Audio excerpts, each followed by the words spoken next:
All right, Larry Krueger here from the Pig and a Pickle Krug Show with a little San Francisco Giant video. Giants looking at a couple center fielders that are both pretty interesting. Let's talk about them.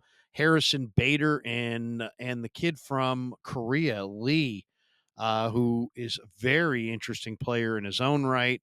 There's no question that Jung Hoo Lee is a very interesting prospect, and Bader is interesting as well. We'll talk about both those guys in just a second. First, we're brought to you by Pig and a Pickle, the best barbecue in all of Northern California. And this video also brought to you by Mojo Fantasy. Use the link in the description and use the promo code Krug, Krueg, to get your first deposit matched up to $100 at Mojo Fantasy. All right, let's talk a little bit about the Giants. Now, the Giants are frustrating from the standpoint they're always talking big names, and then by the time it gets time to do something, they do stuff that's forgettable or quite a bit less than what they've been rumored to be doing. So they're rumored to have interest in Cody Bellinger, who could play center field. Bellinger hit 300 with power and speed, had a bust out year for the Cubbies this last year, but he wants big money long term. He's a 28-year-old player. Some of those estimates I've seen are, $25 million a year for the next 12 years. Do you want Cody Bellinger for the next 12 years through his 40th birthday? He's had one good year in the last three and two really bad years, and he's had some shoulder problems. So maybe the Giants don't want him. But John Morosi has tweeted out that the Giants and the Padres are active on center fielders, including free agent Harrison Bader.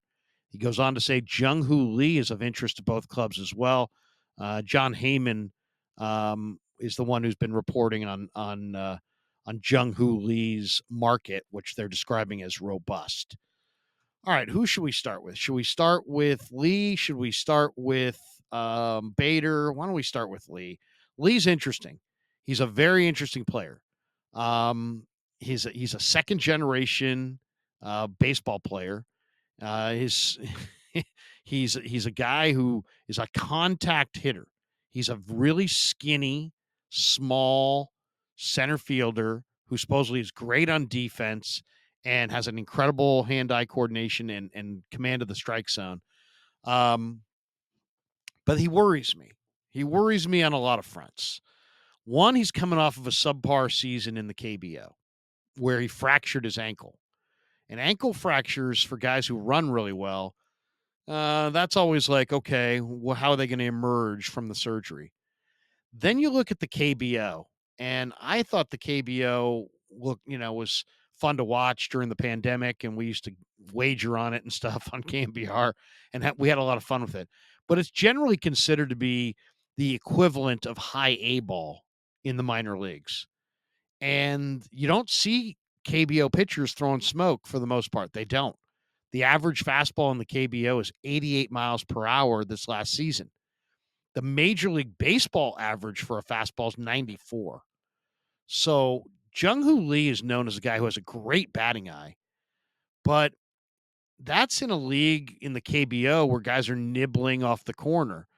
When you look at this guy and see that he's like 168 pounds or something, and he takes kind of a big swing, guys are going to bust him on the hands with the hard stuff all day, all night. The average major league fastball is 94. There's like six guys on every staff that throw near 100. And this guy gets away with a very keen batting eye. But Major League Baseball pitchers are going to come right at him with hard stuff in the zone, on the hands, and just take that trade away from him. And he's not going to walk a ton because they're not afraid of him. So they're just going to bust him on the hands with hard stuff. And I just have a hard time seeing this diminutive KBO player coming into the majors and just rocketing all these shots off of 98 on the hands. I just don't see it. And then you look at more of it at his numbers. He pulls the ball over 40% of the time. He hits ground balls almost 60% of the time. So I mean, it sounds like a hard 4-3, a hard ground out to second. Um, and he's supposedly going to get big money. So I don't know that his skill set's going to translate as well. Some people think he's like an Ichiro guy who's going to hit 300 no matter what. Other scouts say, you know what, this guy's more like a 260, 270 hitter in the big leagues, When suddenly you take away his ability to walk because nobody's afraid of putting it right down the pipe to him because he doesn't have that kind of power. And then his power fell apart this last year from like 23 homers, I think the year before, to like 6 this last year. He just seems very risky for the kind of money that I've seen floated out, as far as potentially going to Jung Hoo Lee. So I'm not saying I wouldn't like to have Jung Hoo Lee.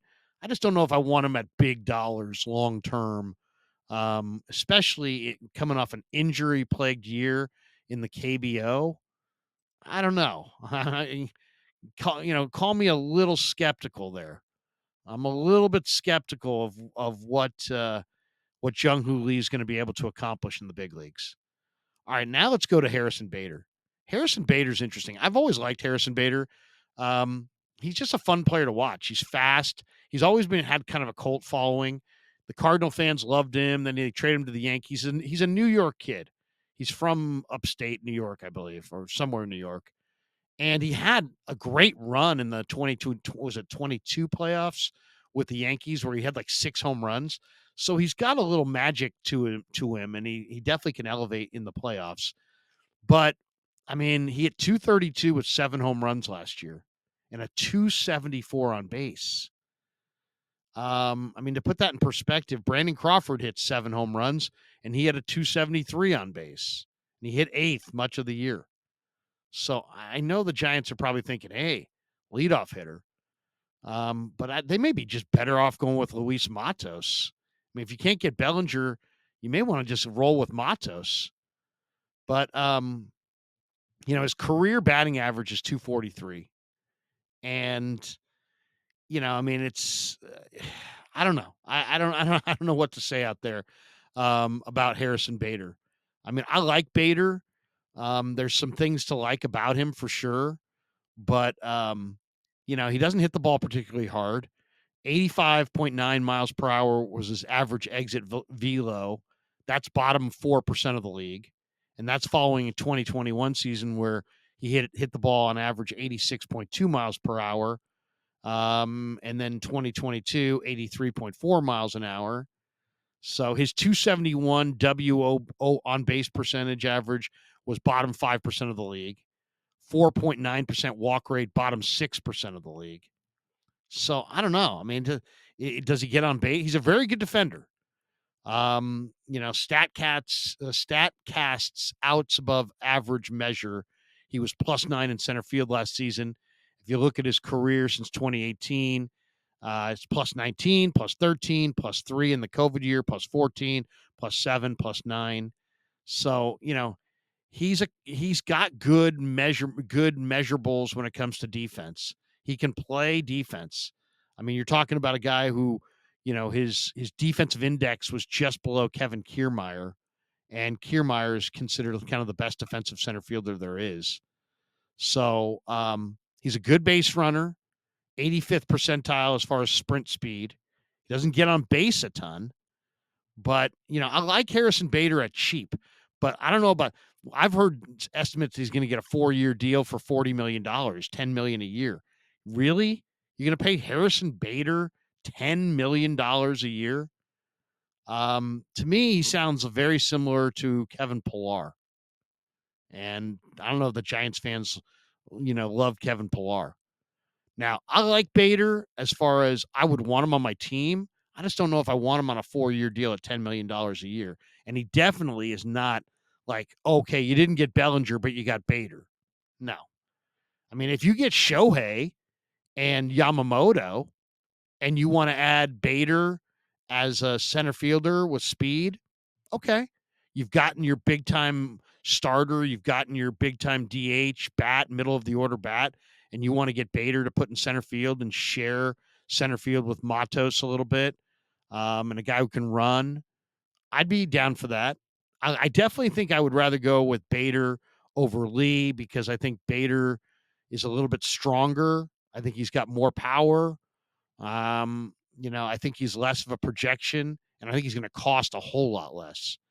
I think Lee might cost like close to $15 million a year on a 3 or 4-year deal. Where Bader, I think you probably get him between $5 and $8 million, and you might be able to get a 2-year deal. 2 years, 10 million for Harrison Bader. That might not be bad. But 2 years at 20 million, that's a little rich. So anyway, this is the talk. The Giants are looking for a center fielder. In a way, it makes me feel good that they're shopping at the Bader and Lee aisle because it probably means that they're spending their big money on Shohei or maybe Bellinger to play first base or maybe Yamamoto or maybe Reese Hoskins.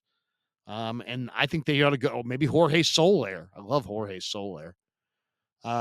Maybe they're going in that direction, and Bader's just the guy that they want, for center field. I like Bader. Don't get me wrong. I like Bader. I think it would be a good acquisition. I just don't like the idea that he's your big acquisition of the offseason. I don't like Bader at 10 million plus per year on a 4-year deal.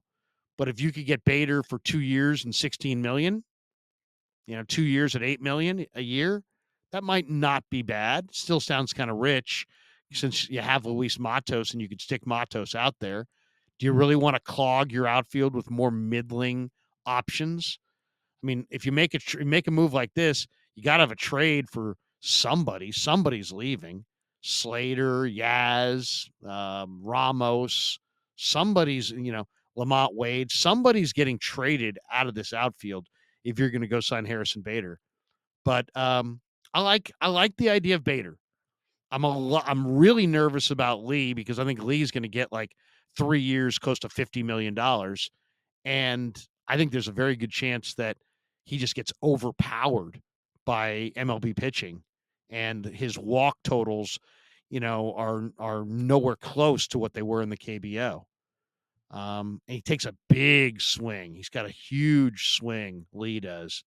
So anyway, it's definitely worth noting we're following the Giants offseason story. If this means that Bader is their big guy, the Giants are cooked. But if this means that they're going to sign Shohei or Hoskins or Bellinger or Yamamoto or some combination thereof, and he's just another guy who can play defense and play center, play right, then I like it. If you can get him on a 2-year deal between 5 and 8 million per year, I like it. You get him on a 4-year deal at 10 million per year, I don't like it as much.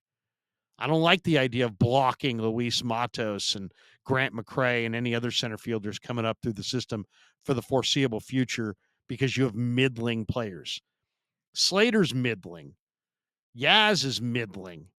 Do you need another middling veteran player? I don't know. I would say you're clogging your outfield with too many kind of just middle of the road players.